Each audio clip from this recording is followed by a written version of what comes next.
Today, second grade artist, you learned about the artist Henri Rousseau, and he creates animals or paintings that he sees in the jungle.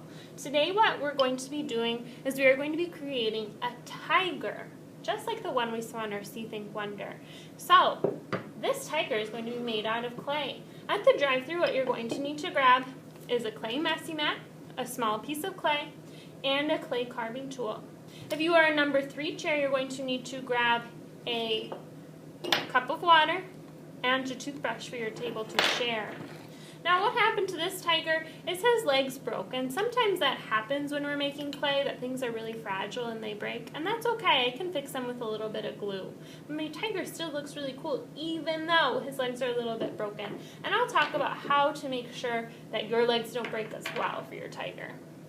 Alright, so when I get to my spot, what I need to do is divide up my clay into a few different pieces and parts. Some stuff for my legs, in half for my body, and in half for my face and details. So this part right here is going to be my body. I'm waving by as I make a clay ball. I could use my hand and I could kind of pat it into a sphere, or I could roll it in my hand. I'm trying to get my clay ball to form, okay? It doesn't need to be perfect because I'm going to turn it into a pinch pot. We learned about making pinch pots last time. So my next part is I need to punch my thumb through my clay ball about until my knuckle joint. See how my knuckle can still bend? And that will keep it so that I don't go all the way through and make a clay donut because I want to make a pinch pot. Now I need to go all the way down to the bottom, and I'm using my crab pinchers, and I'm going to pinch and turn all the way around. If I just work at the top, I'm going to have a really thin, skinny top, and the bottom is going to be really thick. Okay? So I'm just kind of pinching and turning as I go all the way around. If I have a spot that's kind of coming undone, just put it back together and smooth it out with my finger. Okay? That looks pretty good for my tiger's body. My next part is his legs, and I'm going to add those legs right away. Okay, so with my extra stuff, I'm going to turn them into a coil. Coil is kind of like a snake. So wave goodbye, make a coil, the beginnings of a coil. And when I roll a coil, I need to work on my table. The messy mat doesn't work so well. So I'm holding my hand flat, and I'm rolling with my hand from my fingers to my palm. And if it gets flat, I just kind of pinch it and then keep rolling. Flat, I pinch it, and then keep rolling. Alright, now I need to divide my clay coil up into 4 parts because I have 4 legs. So 1, I'll kind of lay this next to it so I have an even. 2, lay them next to each other so they're even. 3, and I need a little bit more for 4. Okay, we might be able to make that work. Alright, these are going to be the legs for my tiger. So they're going to go on the bottom of my pinch pot. Okay? Here's one. Did you notice how I kind of patted to make it flat right there? So just gently, it didn't make very much noise. Gently pat down your coils so they're nice and flat at one side. And that will make them attach a little bit easier to your pinch pot. I need to do a 4-step process. Score, slip, and press. Okay, so I'm going to score up the bottom of my pinch pot. That means I'm making some little marks, okay? And I also need to do that on my legs, okay? So with my toothbrush, I'm scoring each part, okay? This means scoring, I am making a texture on that clay. Press, okay, I'm going to go back and smooth it out. This is kind of like when we glue things down. Okay, you put the glue down, and then you have to count to 10. A lot of times I'll see artists, and they'll forget to press. And then their clay won't attach, it won't glue together. So make sure you're really pressing down to make your legs attach. And I can tell this one's too long. I'll just have to cut it off, trim it down. I can also score with my wooden tool. That works too.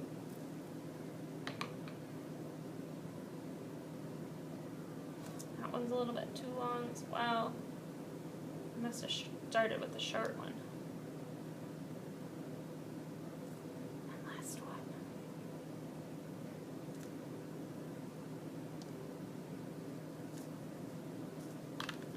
Right, holding up, I need to see from all sides because I'm working with a form. So it's got a front, a back, a side.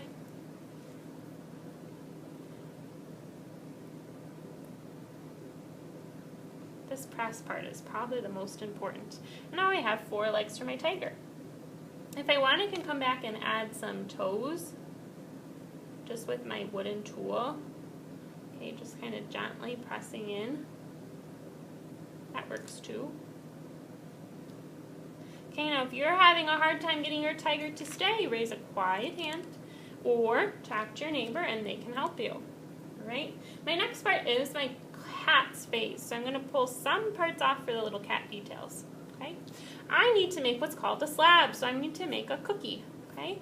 Waving goodbye and making my cookie, or using my crab claws, carving it out. All right, so my crab's face, or not my crab, my tiger's face has 2 ears, and the cat's ears are kind of shaped like a triangle. I like to do that first, okay? And then a straight line across. We did this with our Laurel Birch projects. So cut this out, triangle, triangle, and then a line across. This extra stuff can go for details. Do you notice how when I cut, it makes kind of a rough spot there? I want to smooth that out. If I leave it rough, that will be a sharp spot on my tiger. And I don't want it to be sharp. I want it to be kind of like a smooth texture.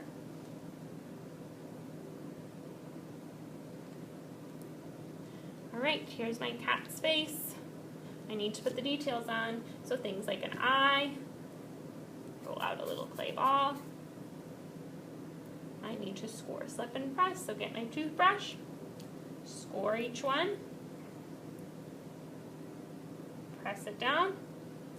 I might even use my tool to make kind of like a pupil, and smooth. Here's my next one, roll it in a ball, score and slip, press and smooth.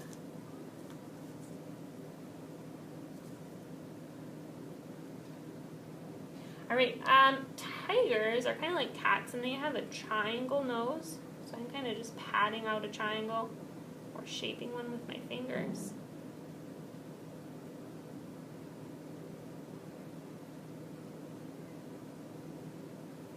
You know what to do. I've got to score, slip, and press. Both sides. And then what? Smooth it out. Now tigers, they have these big muzzles. Okay, they might kind of look like this. I'm going to make a sphere and then I'm going to flatten it out. That's going to go on either side, kind of like these cheeks. Score, slip, and press, and smooth.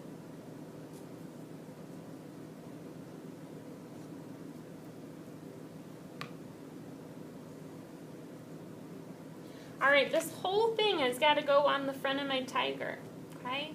So I really need to do a good job of scoring and slipping.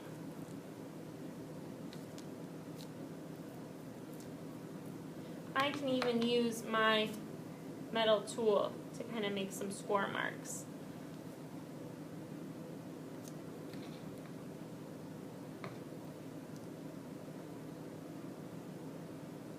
And make sure I press front and back. My tiger's face down. Okay, now he's pretty top heavy. He wants to kind of lean forward. So I just kind of need to pat back so that he's in the right spot. Face is up. If you want to add a tail, you can. If you're going to add a tail, what do you need to do? Make a coil, score, slip, and press really well. I think I'm going to leave the tail off. Oh, nah, I may put it on.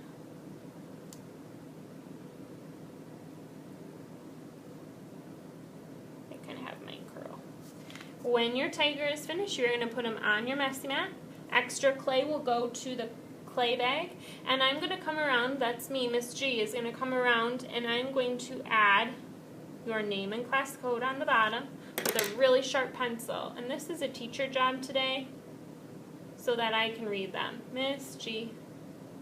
And your class code. Alright? When I have your name and class code on, you may take your tiger over to the clay part.